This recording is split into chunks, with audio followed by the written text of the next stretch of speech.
Kelihatannya Gatot dijadikan new COVID gitu.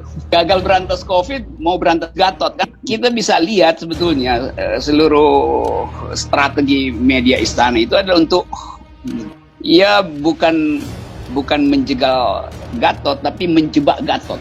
Dan jebakan itu terlalu dangkal karena satu putar-putar terus. Iya, itu soalnya tuh. Dan saya nggak anggap itu sebagai akan berhasil karena kami itu tetap dia diinvestasikan untuk politik moral tuh. Nah, upaya untuk mengepung Gatot hanya mungkin berhasil kalau politik moral. Rocky Gerung sebut ada strategi istana menjebak Gatot Nurmantio. Presidium Koalisi Aksi Menyelamatkan Indonesia Gatot Nurmantio diturunkan dari podium saat pidato di acara silaturahmi di Surabaya, Jawa Timur pada Senin 28 September.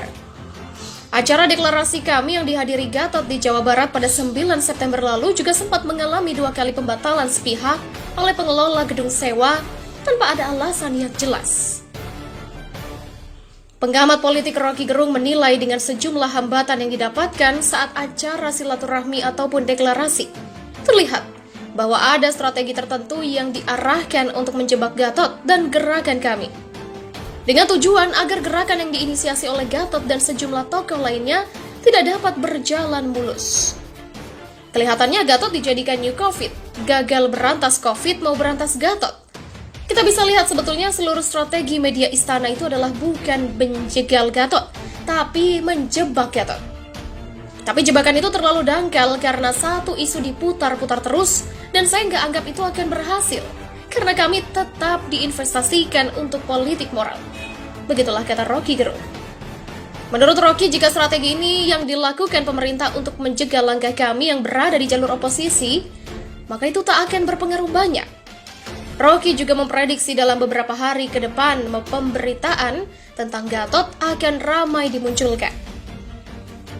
Upaya untuk mengepung Gatot hanya mungkin berhasil kalau politik moral ada juga di istana. Nah, soal ini kalau yang menjebak moralnya jauh di bawah, ya nggak akan terpengaruh. Jadi saya bisa lihat mungkin 2 hari ini segala isu tentang Gatot juga akan dimunculkan ulang. Begitulah ujar Gatot. Pemberitaan tentang Gatot dan pelanggaran sejumlah kegiatan kami dinilai punya tujuan tertentu. Bukan digelembungkan, tetapi ini diarahkan supaya timbul kontradiksi di dalam kami dan psikologis kami terganggu, terutama di daerah. Sehingga seluruh perencanaan moral kami berantakan, sebenarnya itu pikirannya. Begitulah ujar Rocky. Dalam rencana untuk menghambat laju tersebut, Rocky meyakini akan ada upaya yang lebih serius dari pemerintah. Dalam kondisi saat ini di mana proses demokrasi Indonesia yang kerap mendapat kritikan dinilai penjebakan terhadap kami dan juga Gatot tak akan berhasil. Terlihat bahwa keadaan ketidakmampuan istana menangani COVID, dalam ketidakmampuan istana untuk menghasilkan kesetaraan warga negara, dalam ketidakmampuan istana untuk memperlihatkan kepada dunia internasional bahwa Indonesia adalah negara yang serius dalam demokrasi. Pasti gerakan pengepungan kami jangkau Gatot itu pasti berantakan. Begitulah tutup Rocky Gerung.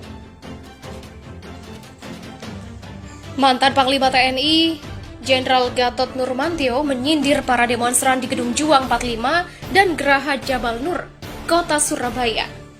Gatot menyebut para demonstran itu masa bayaran. Jadi keberadaan kami ini menjadi berkah. Kalau perlu besok demonya yang banyak lagi. Artinya, ada rezeki bagi rekan-rekan kita yang memerlukan uang untuk ikut demo. Mungkin ayahnya baru saja di PHK dan memerlukan uang untuk keluarganya. Begitulah kata Gatot kepada wartawan. Gatot juga menghimbau kepada koleganya, kami harus bersyukur. Karena yang demo di sana, karena kehadiran kami akhirnya ada demo. Demo kan dibayar. Dalam ekonomi susah seperti ini ada rekan-rekan yang kesulitan dan ada tawaran yang diterima. Gatot kemudian menyebut kondisi ekonomi anggota kami Jatim lebih baik. Karena menurutnya anggota kami mengeluarkan biaya pribadi untuk membeli bensin menuju Gedung Juang 45. Berbeda dengan pendemo di Gedung Juang 45 yang malah dibayar. Sementara itu, Rohmat Wahab, salah satu deklarator dan presidium kami pusat, menambahkan, kami tidak pernah berniat untuk menjadi musuh pemerintah. Pihaknya tidak akan menggunakan cara-cara yang tidak beretika. Kita punya hak berkumpul dan berdiskusi. Saya yakin ini bukan akhir. Gerakan kita gerakan moral dan lahir dari orang-orang yang berintegritas. Begitulah ujarnya. Deklarasi kami terus bergaung di sejumlah daerah tanpa henti. Dari satu daerah ke daerah yang lain. Bagi mereka yang kecewa terhadap pemerintahan Jokowi, kami menjadi tempat yang tepat untuk berkumpul menyuarakan idealisme dan keprihatinan terhadap bangsa. Seiring berjalannya waktu, kami semakin membesar. Membesar jumlah pengikutnya, juga pengaruhnya. Pelan tapi pasti. Sebelum benar-benar membesar, ada upaya dari pihak-pihak tertentu untuk menghambat, bahkan menghalangi. Publik tahu siapa pihak-pihak ini, baca pola dan isunya, itu khas. Polanya selalu menggunakan pengerahan massa antara 50 hingga 100 orang. Ini berkaitan dengan soal anggaran. Terdiri dari anak-anak muda, teriak-teriak di atas mobil dengan tawa yang lumayan lantang. Dan isu yang terus diangkat adalah khilafah, anti Pancasila, dan pemecah belah bangsa. Ditambah satu tuduhan, barisan sakit hati. Perhatikan, gak akan keluar dari isi itu. Dilengkapi dengan sejumlah spanduk yang dipasang di sekelilingnya. Demo macam ini terjadi pada hari Senin 28 September di Surabaya. Mirip dengan demo yang terjadi saat awal deklarasi kami di Tugu Proklamasi Jakarta 18 Agustus lalu. Juga di sejumlah tempat lain. Pola dan isunya sama. Kalau Anda menemukan pola demo macam ini, mudah untuk menunjuk jidat mana yang menggerakkan demo ini. Apakah dengan demo penolakan ini mental kami makin chill? Lalu rencana deklarasi di berbagai daerah berhenti? Tidak. Anda salah kalau berpikir seperti itu. Perlu belajar teori The Functions of Social Conflicts. Louis Koser. Teori ini mengungkapkan betapa penolakan itu dibutuhkan oleh kami. Siapin panggung kecil, dapat panggung besar. Ini ungkapan yang tepat untuk menggambarkan kami dalam banyak peristiwa persekusi di beberapa daerah. Sesungguhnya, tak banyak orang dan media tahu mau mendeklarasi di Surabaya. Begitu juga di daerah-daerah yang lain. Gara-gara ditolak, ramai dan publik jadi tahu, media blow up besar-besaran. Bagi kami, ini hadiah, bahkan anugerah. Ada momen untuk iklan gratis, dan dengan penolakan ini, konsolidasi kami di seluruh Indonesia juga makin kuat. Gelombang empati dan pembelaan makin membesar. Hari ini deklarasi kami di media dan medsos ramai, dipenuhi berita di Surabaya, Jawa Timur tentang deklarasi kami.